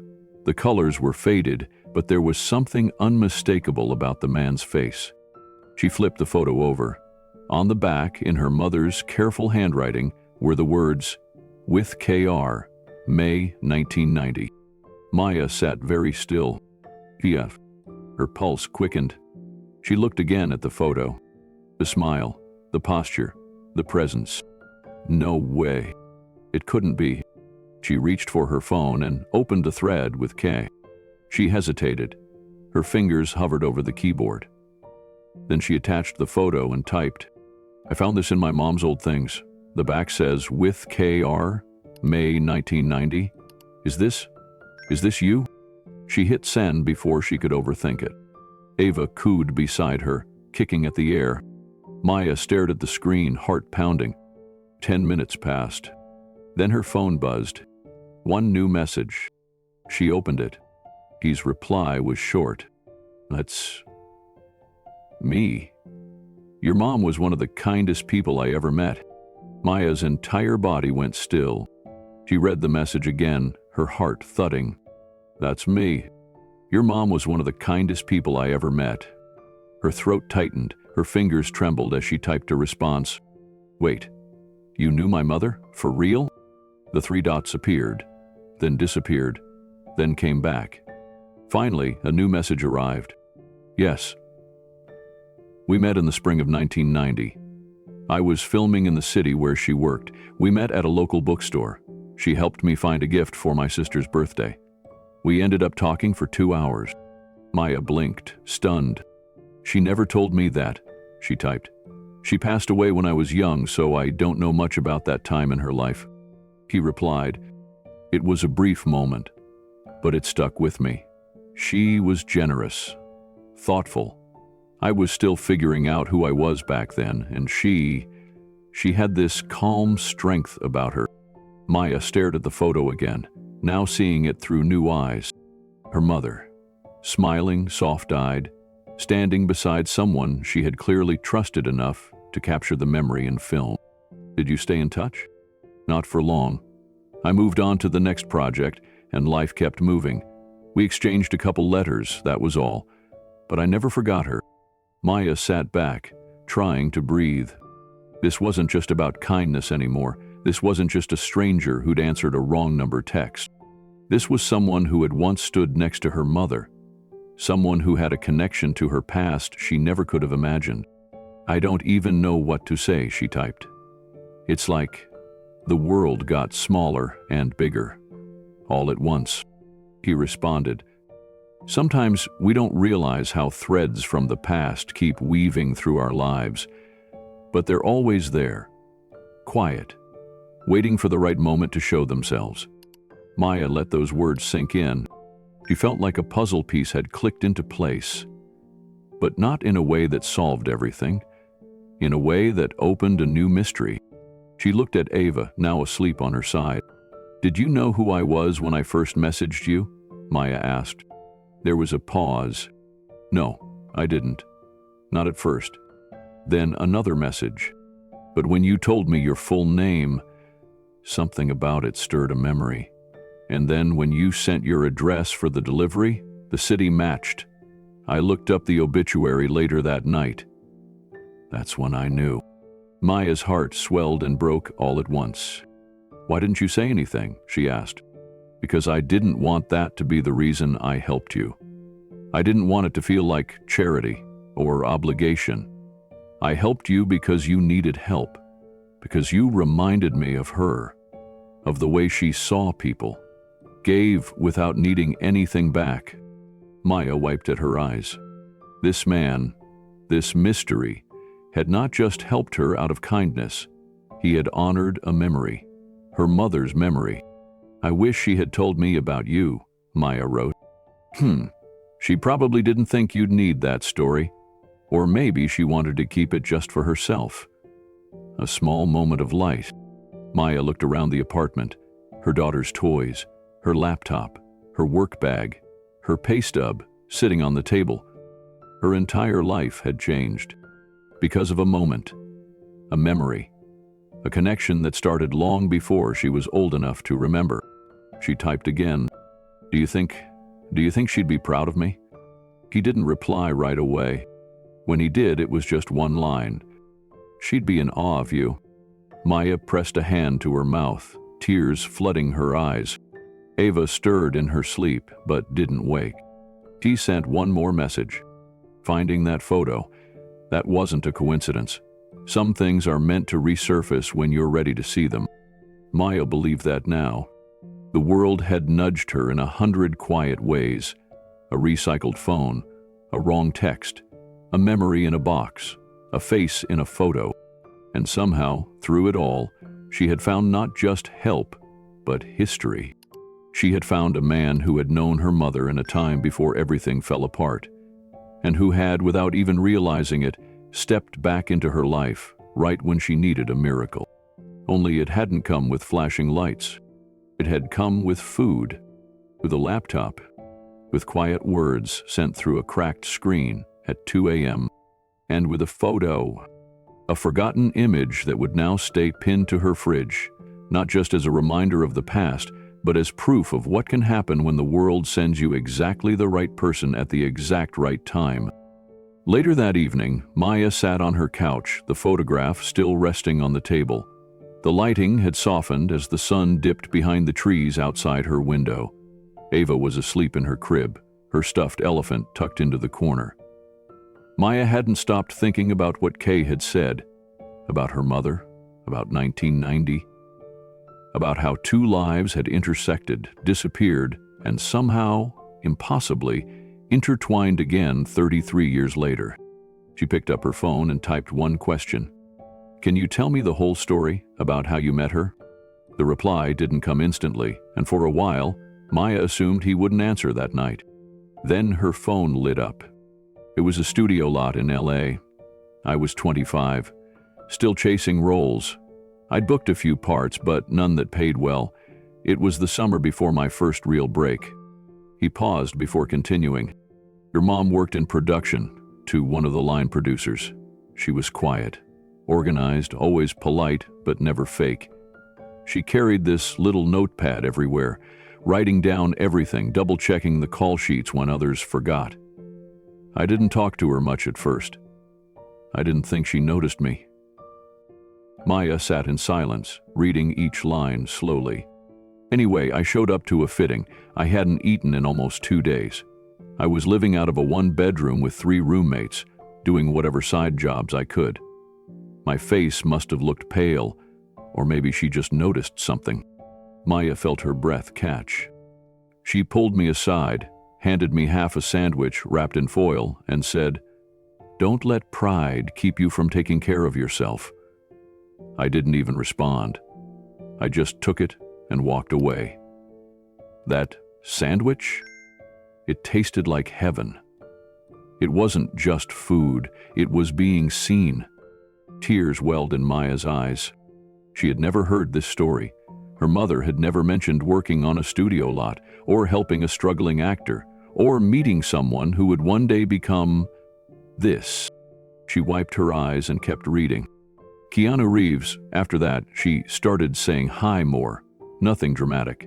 A smile in the hallway, a coffee offered during a long shoot. I think she understood quiet people. We had this strange, unspoken friendship, built on short moments and shared silence. When I finally got cast in a bigger role, she smiled at me like she already knew it would happen. Maya typed back. She always saw people deeply, even when they didn't know how to see themselves. Exactly. But before I could say thank you, she was gone. Someone said she moved back home to help family. We lost touch, no phone, no address. I thought about her often, though. That moment, that kindness, it stayed with me. Maya placed her hand gently on the photo. This was never random. It had always been a return. Maya slowly typed her reply. I don't even know what to say. She died when I was 12. I never got to ask her about any of this. I wish I could have told her that you remembered, that what she did mattered. Kay's next message came gently. She probably never told you because it wasn't about telling. For people like your mom, kindness wasn't a story. It was just how they moved through the world, That line struck Maya like lightning. She could almost hear her mother's voice now, warm and practical, saying something like, "You don't do it for the thanks. You do it because it's right." Maya stared at the ceiling for a moment before typing. She used to tell me small kindnesses matter more than big gestures. I didn't understand it as a kid, but now I do. There was a pause, then Kay wrote. The sandwich cost her maybe $5, but it changed how I saw people in this industry. It reminded me that I wasn't invisible, and that one gesture stayed with me when things got hard again later, when fame came, when loss followed, when I wanted to disappear. I remembered her. Maya imagined her mother in her 20s, crossing a lot with a clipboard in one hand and a sandwich in the other. Calm, steady, the same way she remembered her in childhood, pulling double shifts, managing bills, never letting Maya see the worry behind her eyes. And now, decades later, the kindness she once gave without expectation had circled back. Maya reached for her phone. "I still can't believe I texted you by mistake." It wasn't a mistake. She stared at the reply, then typed slowly, "No, it really wasn't, was it?" Gong skipped into his evening stance. He turned his phone service on. "Think your mom would have laughed if she saw that photo turn up in your hands after all this time, like she'd been waiting for you to find it." Maya laughed through her tears. "I think she would have too. She raised a remarkable daughter. That much I can say with certainty." Maya looked across the room to where Ava slept. "Thank you for remembering her. Not because she was my mother, but because she was someone who mattered. She still matters. Through you, through Ava, through everything you do now." A soft silence followed, the kind that didn't need to be filled. Then Kay added one last message that night. "I promised myself, a long time ago, that if I ever came across someone who reminded me of her, I'd show up. The way she did for me. That was the promise. And you? You reminded me of everything she was." Maya covered her face, overwhelmed. It wasn't about fate or coincidence anymore. It was a kindness sent out into the world 30 years ago, rippling back through time. Through the voice of a stranger, through the text of a name she almost didn't click, and now through her. It had always been a circle, a quiet promise kept. The message came one crisp Thursday morning as Maya was feeding Ava her banana mash at the kitchen table. The little girl giggled, slapping her hands against the tray. Maya laughed, wiping Ava's cheeks. Her phone buzzed on the counter. She wiped her hands, picked it up, and saw the name. "Okay." The message read, "There's a private event next week in Los Angeles. I'll be speaking about second chances. Nothing public, no press, just a few people. I was wondering, if you feel ready, I'd like to finally meet." Maya froze. The words pulsed on the screen. She read them again and again. For months, their connection had lived entirely through a glowing phone screen. Long paragraphs, short check-ins, life-saving words sent quietly at night. They had shared the most personal parts of their lives, their struggles, their hopes. And now, he was offering something more. Not a spectacle, not a headline. A moment. She stared at Ava, now trying to eat the spoon instead of the food. Then she typed, "Yes, I want to meet you. I think I'm ready." Later that night, Kay followed up with details. A small theater downtown, Saturday evening. He would leave tickets at the door under her name. He mentioned a private lounge afterward, just to talk, just to connect. Nothing big, nothing loud. Maya packed a small bag that Friday, feeling nervous and calm at the same time. Mrs. Kim offered to travel with her and watch Ava during the event, which lifted a huge weight.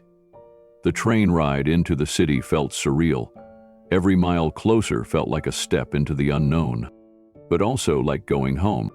The day of the event, Maya wore a soft navy dress and held Ava in her arms as they walked into the small theater just before dusk. The staff at the door checked the guest list and smiled as they handed her a simple envelope with a badge inside. "No paparazzi." No crowd. Just quiet music playing inside a softly lit room. The event itself was simple and sincere. Keanu stood on stage wearing dark slacks and a black button-up, his hair slightly tousled, his presence gentle. He spoke about second chances, not the ones granted by others, but the ones we give ourselves. He spoke about failure, loss, and choosing to believe in people anyway. He didn't mention fame. He didn't need to. His words came from someplace deeper. Maya listened, holding Ava close as he said, "Sometimes we think the past has closed its door for good. But I've learned that the doors we think are gone often come back, not as loud bangs, but as quiet knocks, and it's up to us to listen." She felt her eyes sting. Ava let out a small sound in her arms, like a whisper of agreement. After the event ended, a soft voice guided Maya and Mrs. Kim toward the lounge behind the stage. Maya's heart beat fast as they stepped through the side door into a warm, dimly lit space with a sofa, a few chairs, and no signs of cameras or security. Just calm. He stood near the far wall, his hands gently clasped in front of him. He looked exactly like his pictures and nothing like them all at once. There was something in his eyes.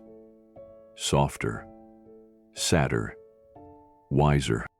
He smiled when he saw her. Maya, her breath caught. She took a slow step forward. "Hi," she whispered. Ava wriggled in her arms, reaching out with her tiny fingers. Maya looked down at her daughter, then back up. "Would you like to hold her?" Keanu's face shifted, a mix of emotion, awe, humility. He nodded. "If she'll let me." Maya stepped closer and gently passed Ava into his arms. The little girl studied him for a moment, then nestled against his chest, calm and curious.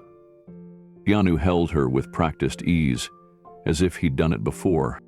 He looked down at her, then up at Maya. "She's strong," he said softly, "like her mother." Maya didn't speak. She couldn't. For a moment, the world stilled. There was no fame, no noise, just a quiet room.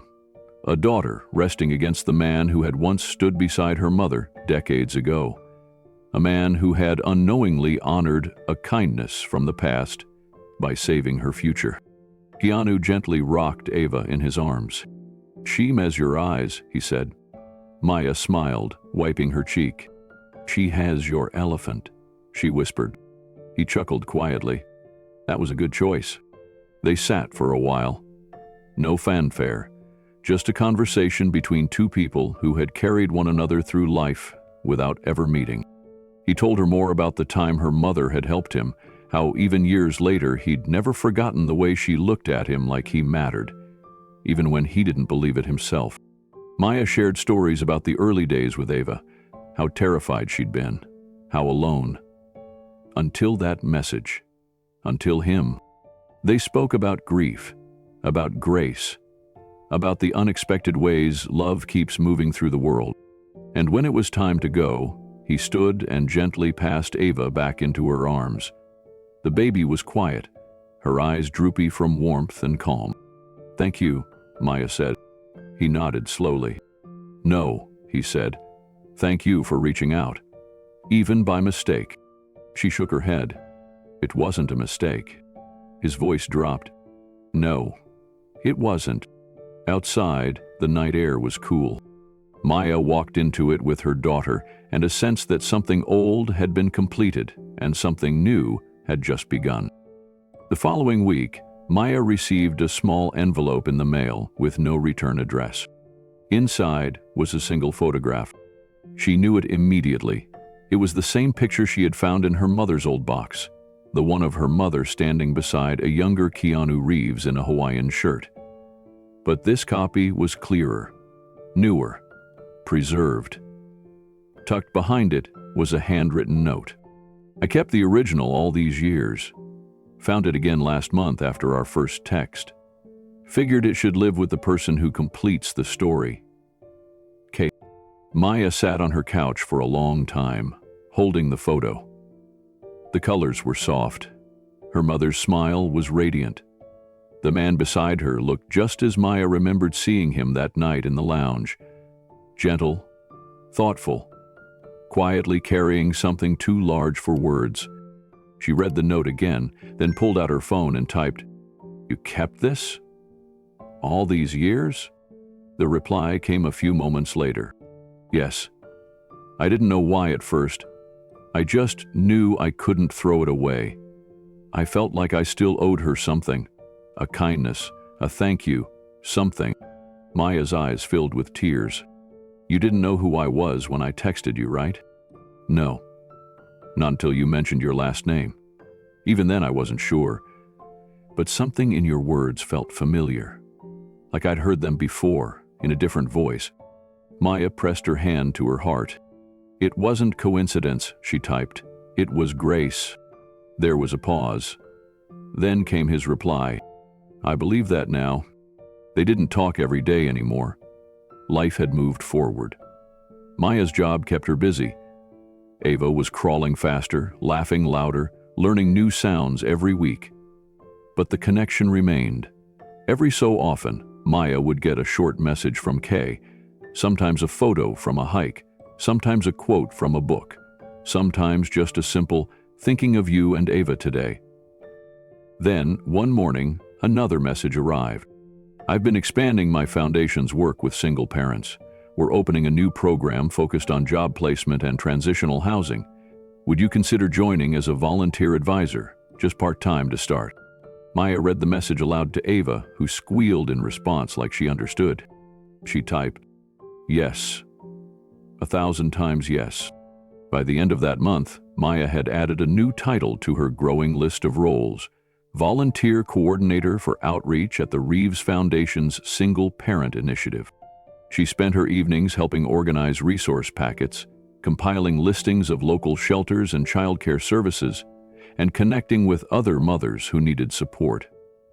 Sometimes she sat with new applicants and told her own story, not just the hardships, but the turning points. The miracle of one message, the stranger who wasn't really a stranger. Every time she spoke, she felt her mother's presence in the room. And every time she left a meeting or closed her laptop at the end of a long evening, there would be a quiet message from Kay. "Proud of you. Your mom would be too. We're just getting started." Maya worked alongside Serena during the day and volunteered for the foundation on nights and weekends. Ava started daycare at a local nonprofit center that had flexible hours and small classes. Maya had never imagined feeling this stable, this useful, this alive. Her story had changed. She wasn't the desperate girl in the dark anymore. She was the woman holding the flashlight now, shining it down a path for others. One rainy Thursday, Maya was helping a young woman named Brianna fill out job applications at the center. Brianna was barely 20, with a 2-year-old son and a complicated past. She looked defeated, drained. At one point, Brianna asked, "Why do you do this? Why do you even care?" Maya paused, looked her in the eye, and said, "Because someone answered me when I didn't think anyone would. And that moment changed everything. This is how I say thank you." Brianna didn't respond right away, but the next day she came back. And the day after that. Maya told Kay about Brianna in one of their check-ins. He replied, "You're becoming the woman your mother hoped you'd be." That night, Maya stood in front of the mirror, Ava on her hip, and whispered to her reflection, "We're going to be okay." She believed it now. Not because of the job, or the program, or the unexpected meeting in that quiet lounge, but because she had come full circle. The kindness given by her mother had returned decades later in the shape of mercy, support, and something close to love. Not romantic love, but something steadier. Something built on remembering someone who once handed a sandwich to a hungry young man and never asked for anything back. That young man never forgot, and neither would Maya. Exactly 1 year after that first message in the dark, Maya stood in front of a modest brick building on the corner of a quiet street, a soft breeze brushing the edges of her coat. A wooden sign above the entrance read, The Ava Center, in painted cream letters with a simple illustration of a mother holding a child carved gently beneath the name. The ribbon across the doors was the same shade of soft yellow as Ava's favorite blanket. Inside, the rooms were filled with shelves of donated books, educational toys, soft seating, and workstations for job searching. One side was a child care center. Another, a resource room with flyers for housing support, legal aid, mental health counseling, and job placement programs. It had taken months of planning, countless phone calls, paperwork, stress, hope, late-night check-ins with Keanu that almost always ended with quiet encouragement and one simple phrase: "You're building something that will outlast you." He never wanted his name on it, never asked for credit. His funding came through a third-party grant partner, with instructions to let Maya decide how best to use it. He had shown up in her life quietly. He wanted his support to be just as quiet now. Maya stepped inside, holding Ava's hand. The little girl was now walking, her steps still unsure but getting stronger every day. She looked around the room with wide eyes, then pointed at a poster on the wall that showed different animals, with the words, "You are brave, you are strong, you are loved," printed above. Maya knelt beside her. "You are all of those things," she whispered. "And now, so many other kids will be too." That morning, they held a soft opening. No big speeches, just coffee, pastries, and a table of crayons where toddlers colored while their parents quietly filled out forms. A woman named Cynthia came in looking for a job board. A man named Andre asked about GED classes. A young couple with a baby asked about part-time childcare while they searched for work. Maya guided each person gently, pointing them to the right room, explaining what was available, offering reassurance without pity. No one was judged. No one was rushed. By the end of the day, 10 families had signed up for services. She stood near the entrance as the sun set, cleaning up small fingerprints from the glass doors. Ava sat nearby, humming as she played with her elephant toy, the one Keanu had sent that first week. Then the bell above the door chimed softly. Maya looked up. He was there. Keanu stepped inside slowly, wearing a plain gray jacket, a baseball cap pulled low. No cameras, no entourage, just him. He removed the cap and offered a small smile as their eyes met. She didn't say anything right away. She didn't need to. He looked around the room. The mural on the wall, the baskets of toys, the rows of gently used shoes lined up near the entrance for families in need. "It's beautiful," he said quietly. Maya nodded.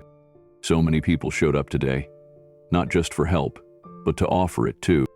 He stepped closer, hands in his jacket pockets, his voice soft. "You've built something that matters." Maya glanced at Ava, now curled up against a beanbag with a picture book. "I just gave back what was given to me," she said. "You gave me a second chance. This place, it's to help others find theirs." Keanu looked around again, then down at the floor for a moment. He spoke carefully.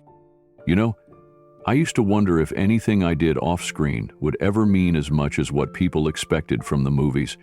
The fans, the cameras, all of it. But this is better than any premiere." Maya felt a warmth rise in her chest. He meant it. She stepped beside him, and together they stood in the doorway, watching the last few volunteers finish tidying up for the night.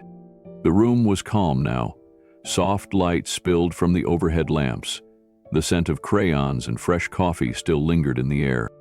After a pause, Maya asked, "Do you remember what you said to me when I asked why you were helping?" He nodded. "I said no baby should go hungry." She smiled.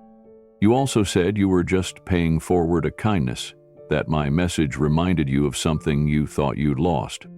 He glanced at her, then at Ava, who had fallen asleep with her hand still resting on the page of her book. "You helped me remember that I hadn't lost it," he said. "I was just waiting to give it away again." Maya reached into her coat pocket and pulled out the folded copy of the photograph he had mailed her. She handed it to him, gently. I think we both kept this for a reason, she said.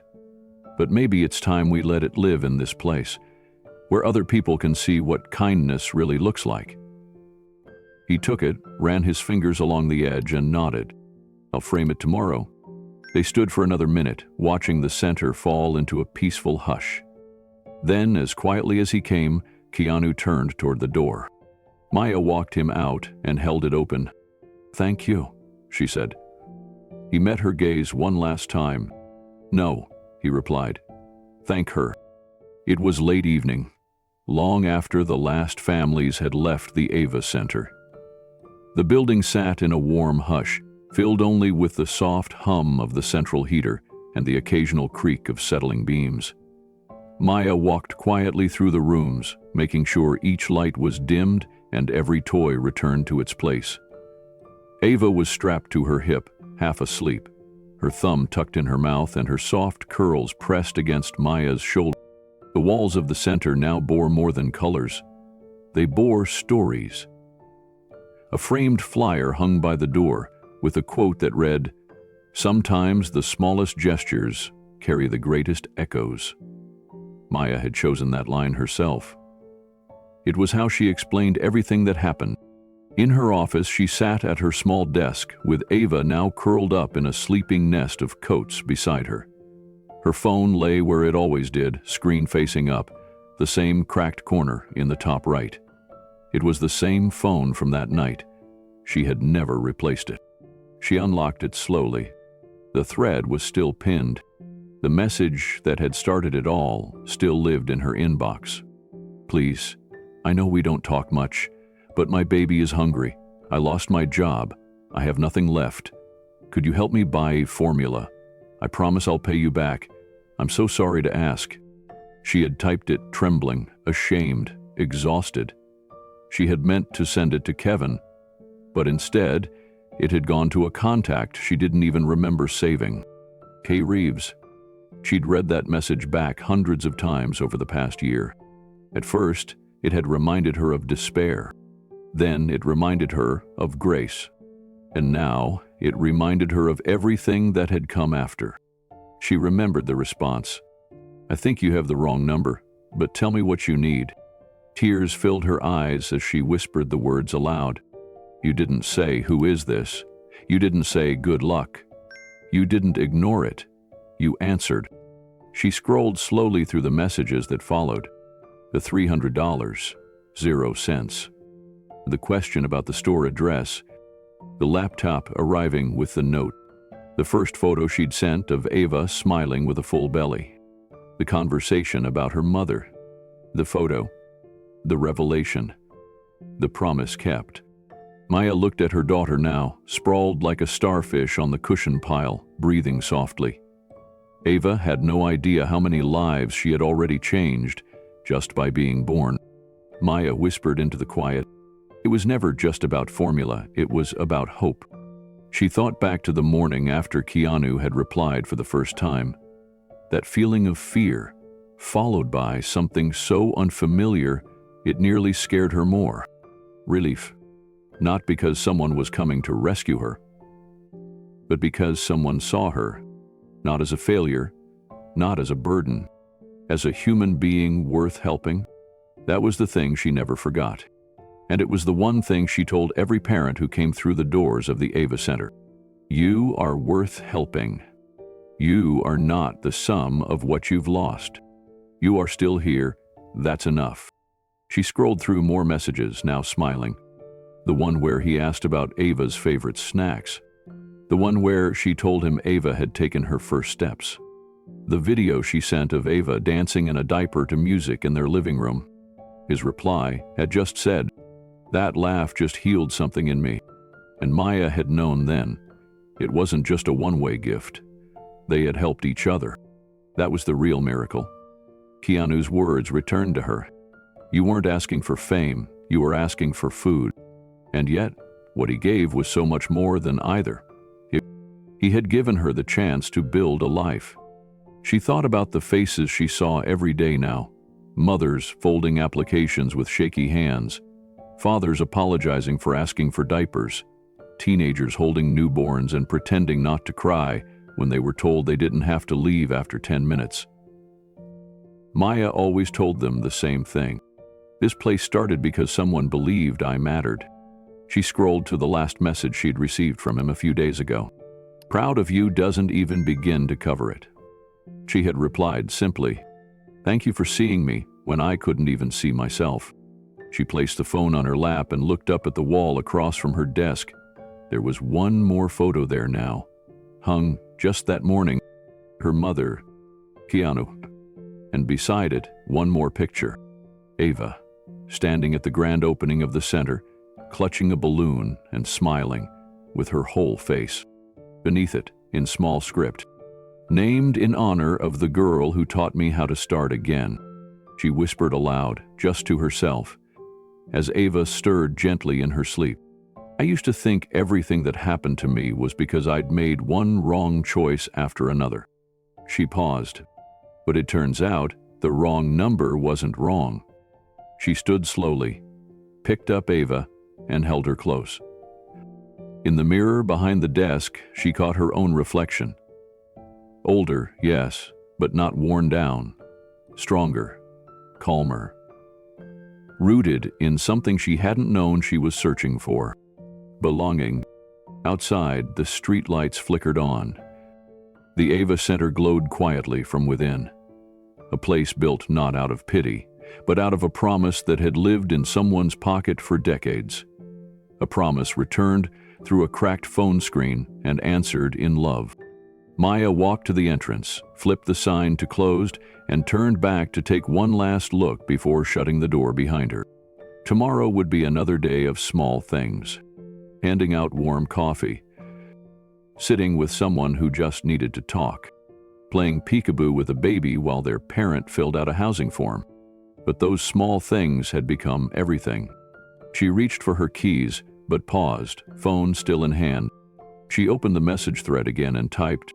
I kept it, that first message. I still read it sometimes. I don't know why, but I feel like I need to say it out loud now. She waited and typed, "Thank you, Keanu. You were my miracle." A long pause followed. Then her screen lit up. "No, you were your own miracle. I was just lucky enough to witness it." Maya smiled. Outside, the city exhaled under the stars. The night was quiet. But inside her chest, her mother's voice echoed strong and sure. Small kindnesses carry the greatest echoes. Ava stirred again in her arms. Maya looked down at her daughter's face and whispered, "I'm going to make sure you grow up knowing that even mistakes can lead us to exactly where we're meant to be." She stepped into the streetlight's glow, her daughter's arms wrapped around her neck. And in the softest, strongest part of her soul, Maya knew this truth. The wrong number wasn't wrong. It was a door. And when she answered it, everything began. Maya stood at the edge of the playroom in the Ava Center, watching as a small group of toddlers stacked foam blocks into a leaning tower. Laughter echoed through the space, light and untamed. Ava was in the middle of the group, her tiny voice babbling encouragement as another child placed a block on top. The moment was ordinary, simple, but it carried the weight of everything that had come before. She turned away, walked quietly into her office, and sat at her desk. The same cracked phone still sat there, like an artifact from another lifetime. She picked it up, unlocked the screen, and opened the message thread again. It still started with that same desperate plea. "Please, I know we don't talk much, but my baby is hungry." Maya closed her eyes. One message. That was all it took to shift the ground beneath her feet. One stranger. Someone she didn't mean to contact. Someone who could have ignored her. One thread of kindness. Woven not from obligation or pity, but something purer. It had unraveled everything that had once felt hopeless, and rewoven her life into something she could never have imagined. She thought back to the lounge that night when Keanu had held Ava and said, "She's strong, like her mother." At the time, she'd smiled, but now she fully believed it. She wasn't just surviving anymore, she was building, giving back, growing into the woman her mother had raised her to be. And it all started with the message she was too ashamed to send, but sent anyway. That message had become the root of a new story, a new chapter, one she was now helping other parents write for themselves. A knock came at her door. Serena peeked in with a smile. "We have a new mom here. First-time visitor, nervous as anything, thought you might want to meet her." Maya nodded, stood, and tucked the phone into her pocket. Always. Before leaving the room, she paused by the framed photo on the wall. Her mother, Keanu, and Ava, now smiling in full color beside the name of the center that bore hers. She whispered aloud to the photo, "I'm still listening for those quiet knocks, just like you did." Then she walked out the door to meet someone who needed to be seen. The center bustled that afternoon. Kids coloring, parents sitting in circles sharing stories. A small workshop in the back where a guest speaker discussed interview tips. The scent of warm snacks filled the air, and Maya made sure to greet every face with a warmth she wished someone had once given her. In the corner of the room, she saw a young woman, barely more than a girl, clutching a diaper bag and a wriggly baby on her hip. Her eyes darted around nervously. Maya approached slowly and gently said, "Hi, I'm Maya." The woman's voice was quiet. "This place? Do I have to pay for anything?" Maya shook her head. "No. Just tell us what you need. We're here to help." The woman looked down at her child and whispered, "Formula. I ran out yesterday." Maya nodded. "We've got some in the back. Come with me." She led her to the supply room, gave her 2 cans and a package of wipes, then sat her down with a warm cup of tea. They didn't talk much. They didn't need to. As Maya stood to leave, the woman touched her arm. "Why are you doing this?" Maya smiled. "Because someone once did it for me." That night, Maya walked Ava home in the fading light. Her daughter held a stuffed elephant in one hand and pointed at the moon with the other. "Mama," she said, "look. It's the light." Maya looked up, tears rising.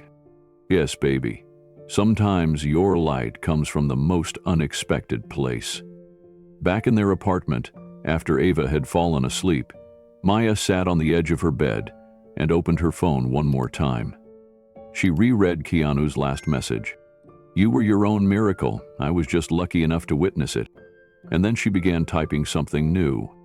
Not to Keanu, to herself. "Dear Maya, thank you for not giving up. Thank you for sending that message even though you were scared. Thank you for opening the door. You are not just someone who needed help. You are someone who became help. And this story isn't finished. It's only just beginning." She saved it, not in the cloud, not on a document, but in the space where her courage now lived. A heart that no longer broke every day, but steady, strong, full. The next morning, Maya stood at the front entrance of the Ava Center, unlocking the door and switching the sign to open. The sunlight poured through the windows, painting golden streaks across the wood floors. She thought again about how far she had come. From hunger to hope. From a desperate whisper at 2 in the morning to a place that now rang with laughter and possibility. From a mistake to a miracle. And she knew that someone out there, maybe listening to this story right now, might feel the same way she once did, alone, forgotten, failing. But if they heard nothing else, she hoped they heard this. One message can change everything. One stranger can become your lifeline. One wrong number can become your greatest blessing. So before we close this chapter, we'd love to hear from you. Have you ever had a stranger change your life? Did someone answer your cry for help when you least expected it? Or maybe, were you the person who answered? Tell us in the comments. Your words might be exactly what someone else needs to read. And if this story moved you, if it reminded you that kindness still lives in this world, then share it. Send it to a friend. Tell someone that small things matter. And here's one last question to carry with you. What would you do if a wrong number became your biggest blessing? Let us know in the comments and tell us, who do you think Keanu should help next? We read every single message because this isn't just about one story. It's about the people listening now, you. Your story matters too, just like Maya's did, just like Ava's does, and just like every moment of quiet grace that finds us, often when we're not even looking. So thank you for being here, for believing in stories like this, and for helping us spread something simple but powerful.